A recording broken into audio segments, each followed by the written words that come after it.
আমি আলহামদুলিল্লাহ অসুস্থ। দোয়া করবেন যাতে আল্লাহ আমাকে দ্রুত সুস্থ করে দেন। এক সপ্তাহ যাবৎ বিছানা থেকে বসলে বা শুয়ে বললে যে মাথা ঘোরা, ঘর ঘুরতে থাকে, হাট থেকে পড়ে যেতে চাই, এই অবস্থা। সবার দোয়া চাই আল্লাহ আমাকে দ্রুত সুস্থ করে দেন। যারা এরকম বসছি ছাড়াইয়া দেই, যারা তার সুবিধা মতো বসো, গায়ে গায়ে মিশা বসার দরকার নাই, কিন্তু এইরকম ধরে না। এর আগে আলোচনা হয়েছে মসজিদে এরকম ধৈর্য বসা নিষেধ, এটাকে তাসবিক বলে, খেলাফে সুন্নাত মাকরুহ। এই বাবা খানা শোনো না তুমি, এরকম ধরো কেন?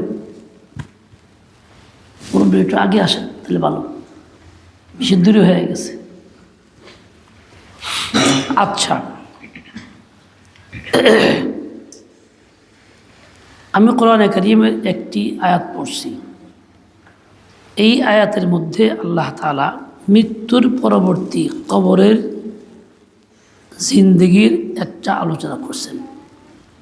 মিশকাত শরীফের মধ্যে বাবু ইসবাতে আযাবিল কবরের অধীনে যে হাদিস আনছেন, আয়াত আনছেন, তা এই আয়াত সহ আনছেন।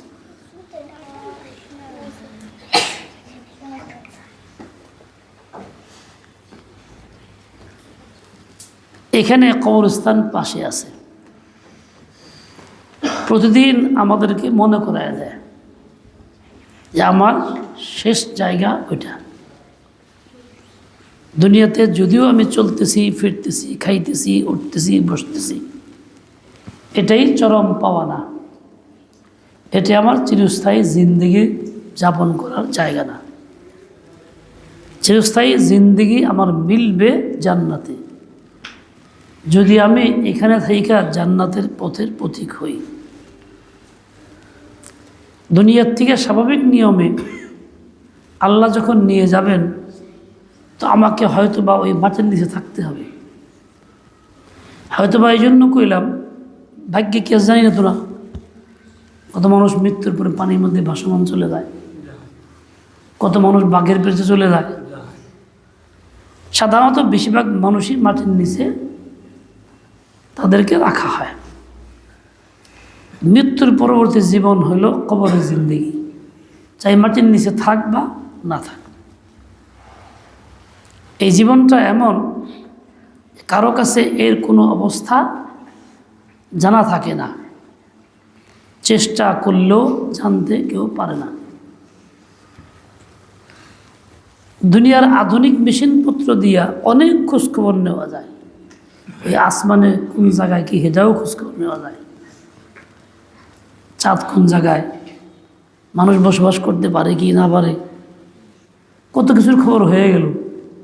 কিন্তু মাটির নিচে যেই লোকটা দাফন করা হইল, তার কি অবস্থা হইতেছে এই খবরটা আজ পর্যন্ত কেউ নিতে পারল না, ভবিষ্যতেও নিতে পারবে না।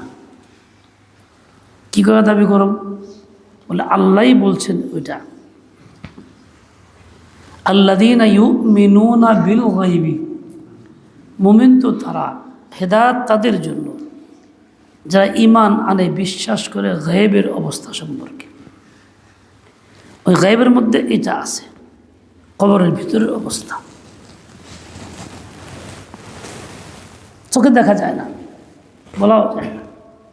কেউ যদি ক্যামেরা ফিট করে দিয়ে আসে লাশের কাছে, কি হয়, ফেরেশতা আসে নাকি, সাপ আসে নাকি দেখব বাইরের থেকে ব্লুটুথ চালায়, তাহলে কি কোনো দৃশ্য আসবো? যদি আসতো, কত লক্ষ লক্ষ ক্যামেরা যে লাগতো, তার কোনো হিসাব ছিল না। কত পয়সা লাগ, কত বড় লোক, ছেলে বিদেশ থাকে, লন্ডন আমেরিকা, বাপ মারা গেছে, কবরে দাফন হয়েছে, সে কত মেশিন লাগাবে দেখি, কিন্তু নাকি পারে না, পারে না। আল্লাহ পাক এমনভাবে এটাকে নিয়ন্ত্রণ করছেন, কোনো মানুষের ক্ষমতা এর মধ্যে নাই, নিয়ন্ত্রণ চলে না। এই যে কবরস্থানে কত লোক মারা যায়, দাফন করা হয়, নতুন পুরাতন কবর হইতেছে, প্রায়ই কবরে দাফন হইতেছে। একজন লোকও ফিরে আসলো না কোনোদিন, এসে বললো না আমি এই অবস্থায় আছি, এই অবস্থায় আছি, আমার সাহায্য করো। আজকাল অনেক কবরস্থান লাইট মাইট অনেক কিছু করা হয়। কেন করা হয়? বাহ্যিক সুবিধা, রাত্রিবেলা দাফন করার প্রয়োজন হইলে দেখা যাবে চলাফেরার সুবিধা হবে। কিন্তু পুরা কবরস্থানের লাইট দিয়ে একদম সুসজ্জিত আলোকিত করা হয়।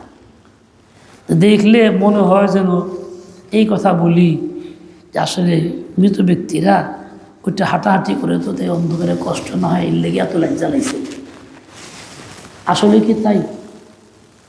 কবরস্থানে গেট হয় অনেক বড়, তাও খুব সুন্দর স্টিল দিয়া, তাও সেই স্টিলের রং ধরে না। সেই স্টিলের নাম জানি কি? এসএস। সেটা দিয়ে দেয় অনেক বড় উঁচু গেট।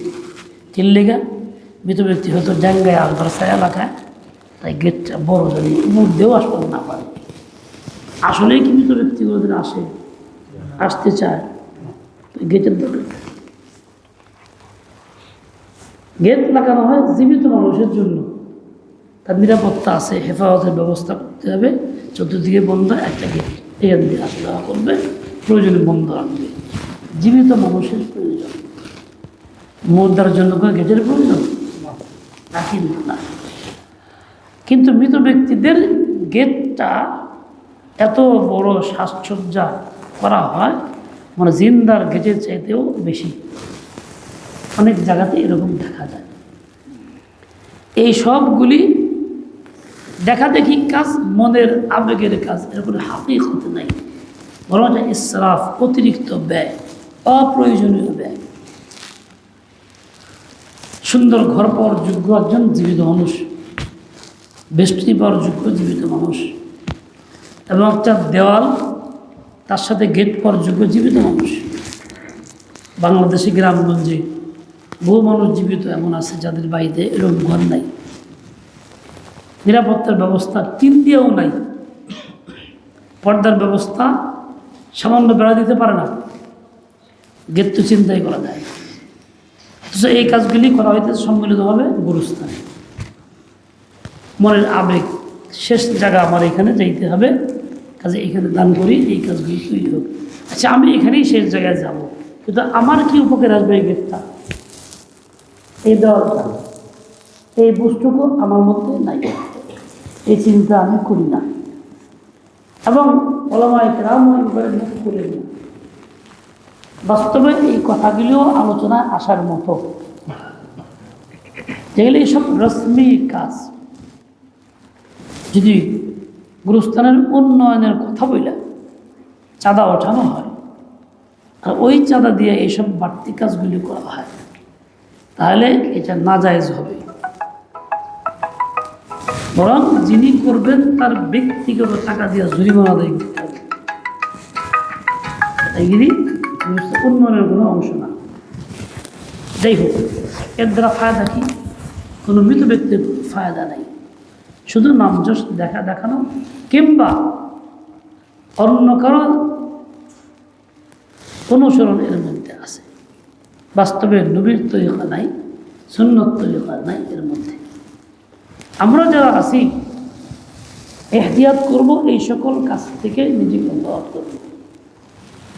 যাই হোক, কবরস্থান যদি আমাকে রাখা হয়, দুনিয়াতে যেমন পরীক্ষা হয়, পরীক্ষায় পাস ফেল করার ব্যবস্থা হয়, পাস না হয় ফেল, ওখানে গেলেও একটা পরীক্ষা হবে। পরীক্ষায় মৃত ব্যক্তি হয় পাস করবে, না ফেল করবে।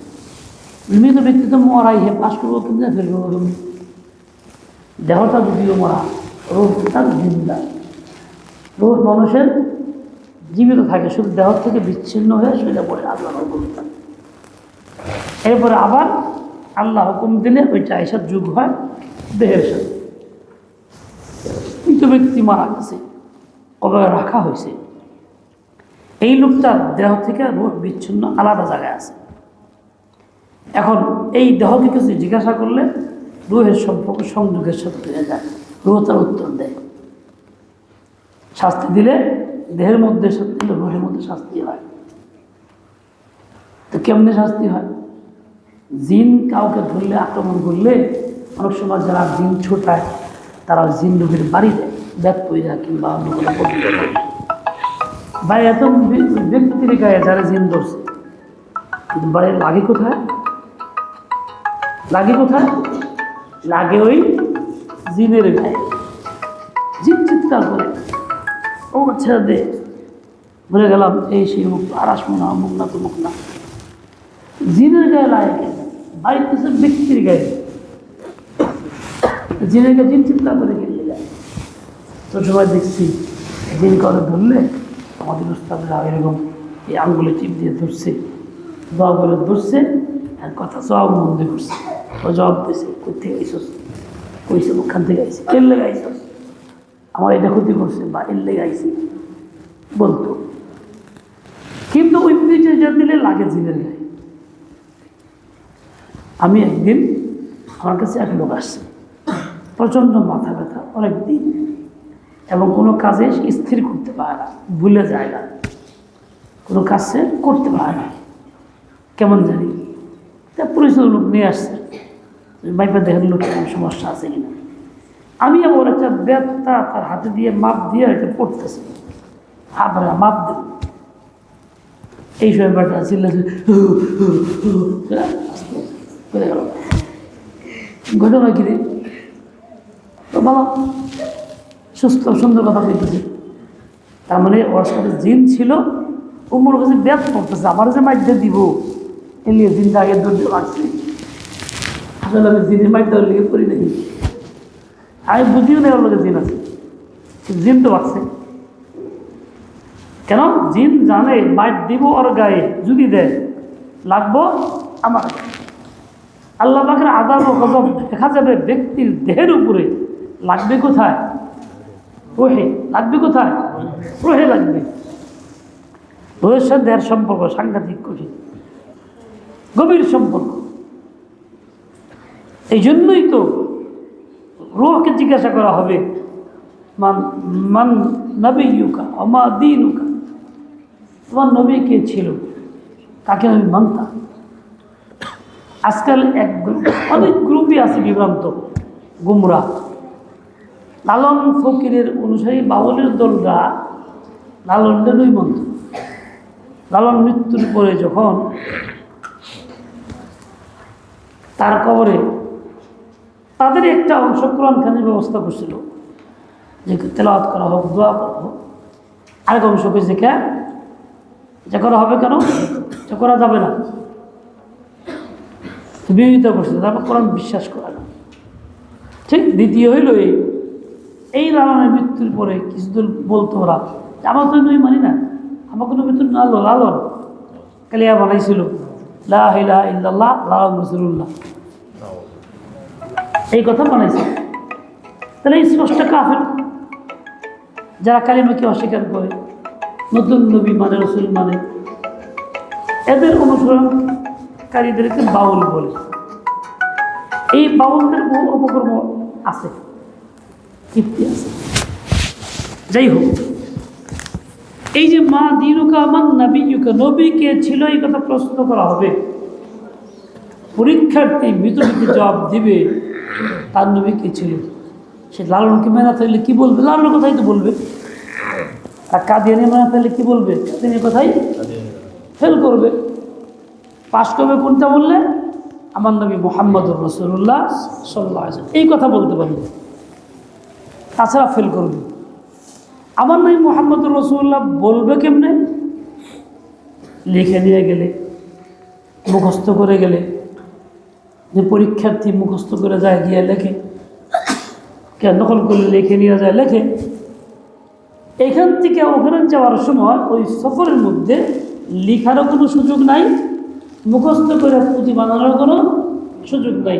ওই সফরের মধ্যে শুধু একটাই কাজ, দুনিয়া যতদিন আসো তুমি যদি নবীর তরিকায় চলো, সহি সালামতে ইমান নিয়ে টিকতে পারো, তাহলে তোমার ওইখানে যাওয়াটা সার্থক হবে, যাওয়াটাও তোমার সুন্দর হবে। যাওয়ার পরে পরীক্ষা তুমি একাই পাস করবা, জব তুমি একাই দিবা, তোমাকে শেখানোও লাগবে না।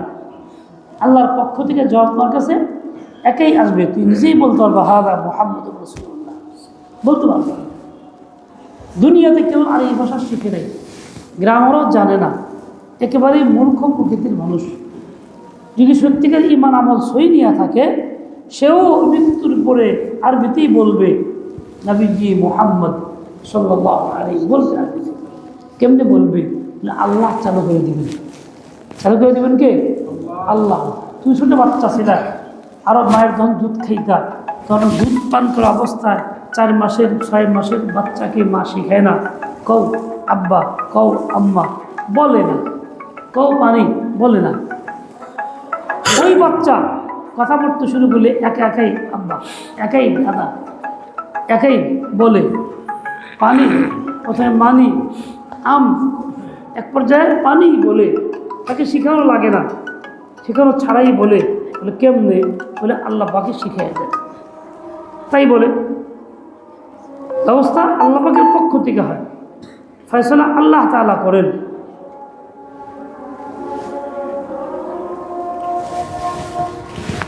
তো ওই জায়গাটা এরকম আল্লাহ বলছেন, ইউসাব্বিতুল্লাহুল্লাযীনা আমানু বিল কওলি সাবিতি ফিল হায়াতিদ দুনিয়া ওয়া ফিল আখিরাহ। আল্লাহ পাক দৃঢ়পদ রাখেন, মজবুত রাখেন ওই পরীক্ষার সময়। কাদেরকে? ওই বাউল কাদিয়ানি অনুসারী না, যারা ঈমান আনে, প্রকৃত মুমিন তাদের। কিসেরটা? বিল কওলি সাবিতি, স্থায়ী কথা যেটা মজবুত, কালিমা তাইয়্যিবা লা ইলাহা ইল্লাল্লাহু মুহাম্মাদুর রাসূলুল্লাহ, তাওহীদের কালিমা, ইসাতের কালিমা, এই দৃঢ় মজবুত রাখেন এই কালিমার উপরে। ফিল হায়াতিদ দুনিয়া, দুনিয়াতেও রাখেন, ফিল আখিরাতি, ওই জগতেও রাখেন। তামাজ দুনিয়াতে যারা মজবুত থাকে এর উপরে, আখিরাতে আল্লাহ পাক মজবুত রাখেন। দুনিয়া যারা অটল থাকে, আখিরাতেও অটল রাখেন। এটা আল্লাহ পাকের ফয়সালা।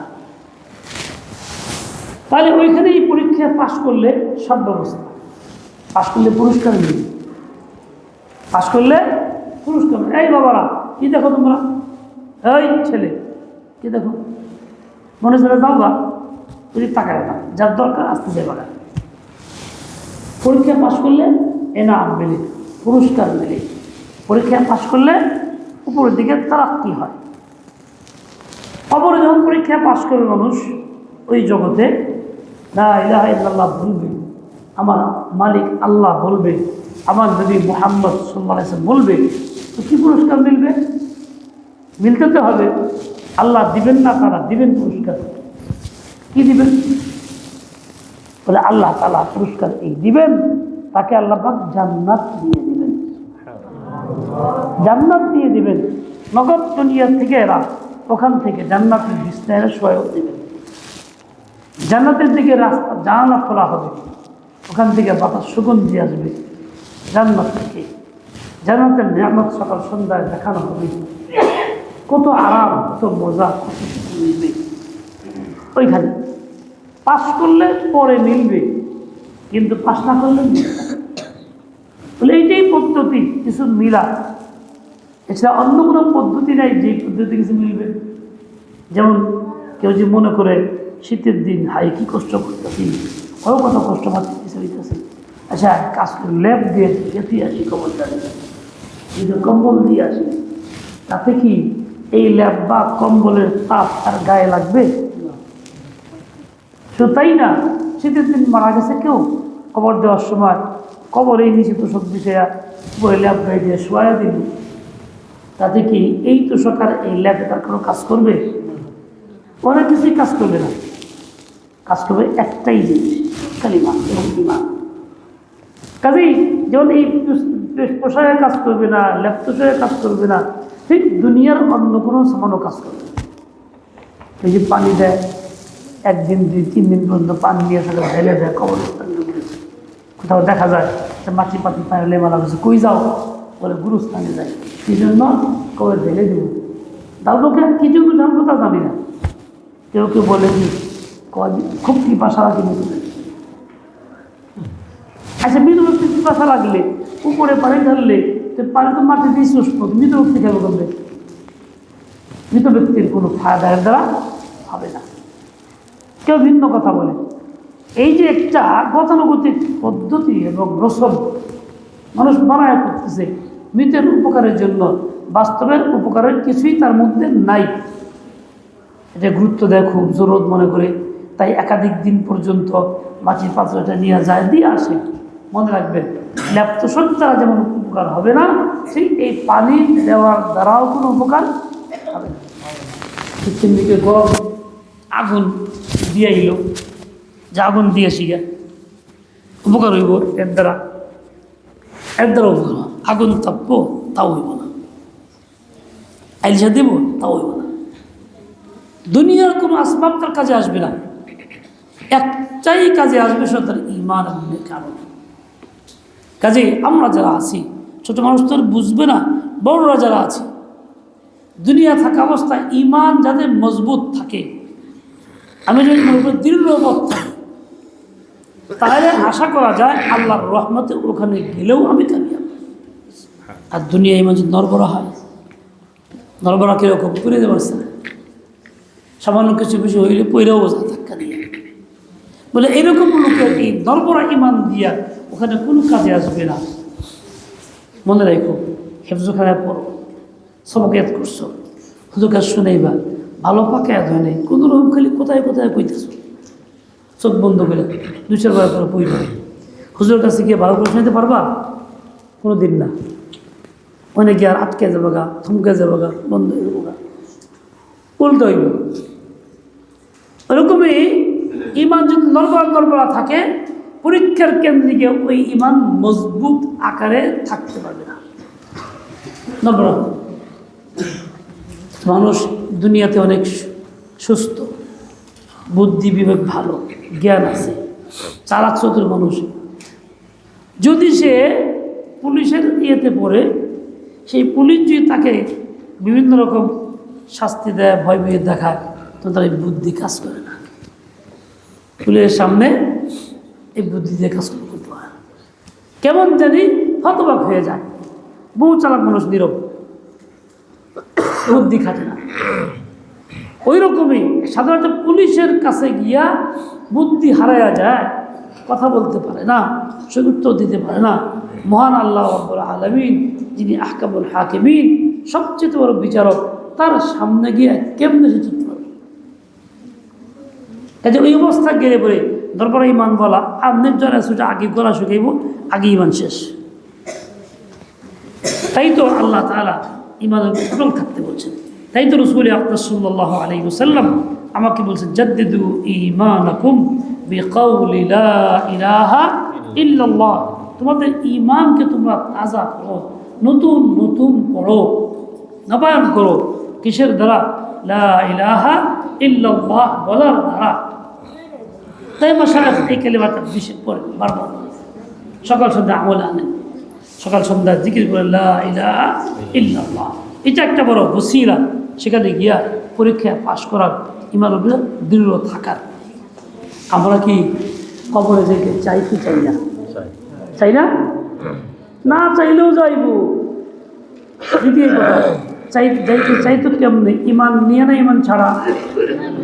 ঈমান নিয়ে যেতে চাই। ঈমান নিয়ে যাইতে হইলে আমাকে দুনিয়াতে মজবুত থাকতে হবে। কারো কথা কান দেওয়া যাবে না, না বাউলদের কথা, না কাদিয়ানীর কথা, না খ্রিস্টানের কথা, না ইহুদের কথা, না মুশরিক হিন্দুদের কথা, অন্য কারো কথা না। কথা একটাই থাকবে, মুহাম্মদুর রাসূলুল্লাহ সাল্লাল্লাহু আলাইহি ওয়াসাল্লাম। ভিন্ন কথা থাকবে না। যে সব বাদ দিয়ে দিলে একটাই মানতে পারি, কবরে পাস, জান্নাতের ফয়সালা হয়ে যাবে নিশ্চিত। আল্লাহর কাছে আপন তো হবেই। আল্লাহ পাক রব্বুল আলামিন আমাকে আপনাকে সবাইকে সহি বুঝ দিয়ে দেন। সকাল সন্ধ্যায় 100 বার লা ইলাহা ইল্লাল্লাহ জিকির করে কিয়ামতের ময়দানে তার চেহারা পূর্ণিমা চাঁদের ন্যায় উজ্জ্বল করে উঠানো হবে। তাহলে আমরা হয়তো আজকে বলি নাই, সবাই 100 বার জিকির করি।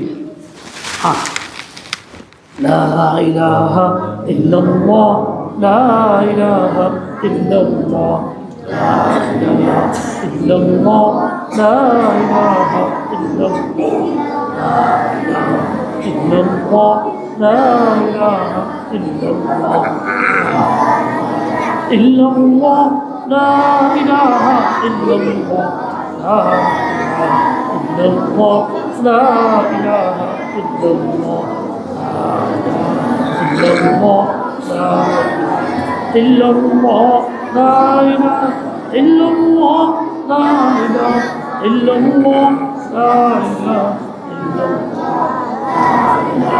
إلا الله لا إله إلا الله إلا الله لا إله إلا الله لا إله إلا الله لا إلا الله لا إلا الله إلا الله إلا الله لا إله إلا الله لا إله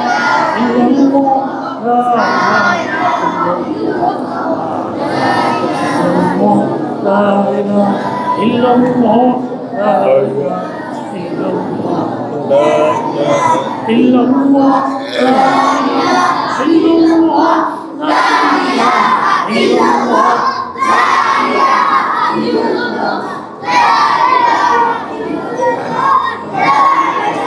إلا الله لا إله إلا الله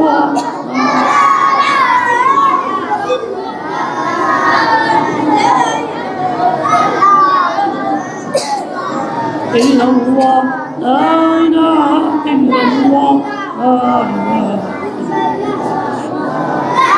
إلا الله لا إله إلا الله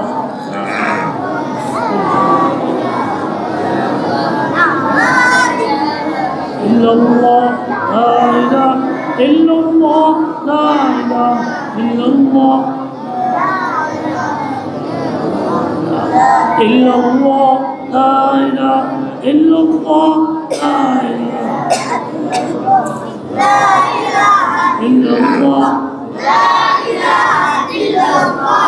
لا إله إلا الله لا إله إلا الله لا إله إلا الله لا إله إلا الله لا إله إلا الله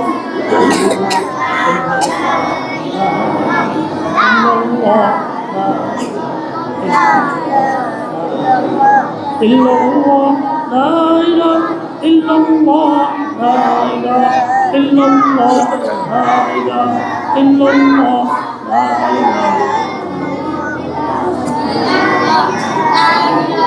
إلا الله لا إله إلا الله لا إله إلا الله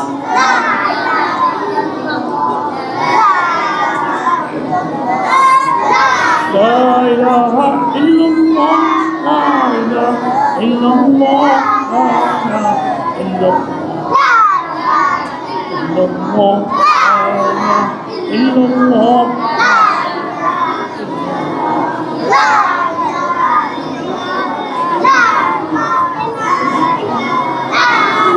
إلا الله لا إله إلا الله لا إله إلا الله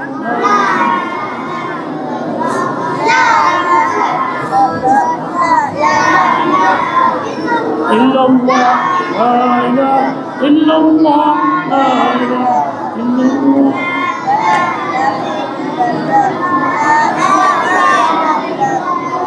لا إله إلا الله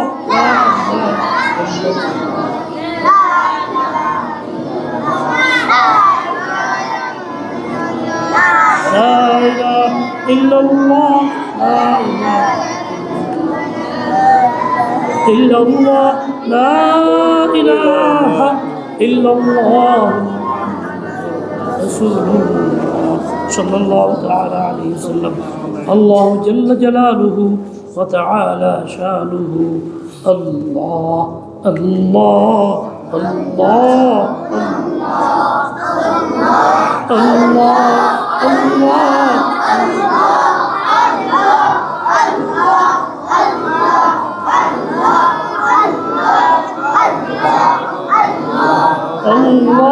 الله الله الله الله الله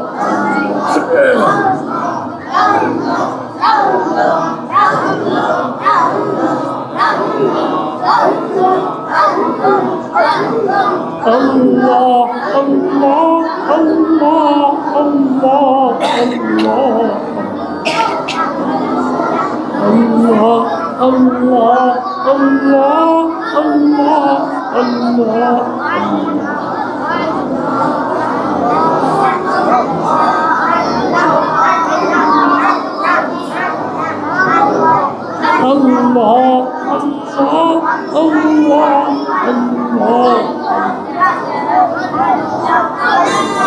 الله الله الله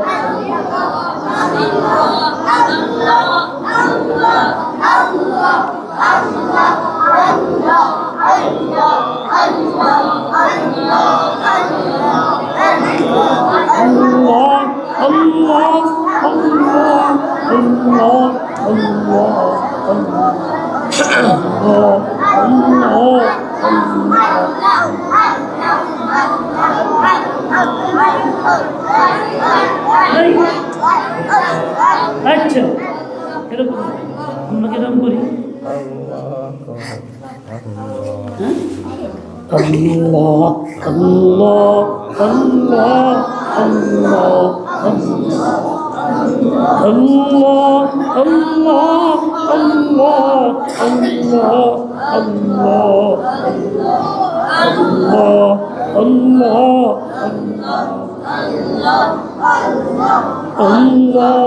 আল্লাহ আল্লাহ আল্লাহ আল্লাহ আল্লাহ আল্লাহ আল্লাহ الله جل جلاله وتعالى شانه এরকম ওরকম করে আল্লাহ নাম দিলে লেখা আছে যেখান এই দিনের দিকে আল্লাহ মানে দিলে আল্লাহ জায়গা দিতেছে আল্লাহ পাক সেই বুঝতেন আমলের তৌফিক দান করুন দুনিয়াতেও আল্লাহ আল্লাহ নিয়ে থাকবো মৃত্যুর সময় আল্লাহ নিয়ে যাইব মৃত্যুর পরেও আল্লাহ আল্লাহ থাকি وصلى الله تعالى على النبي الأمي وعلى آله وأصحابه وسلم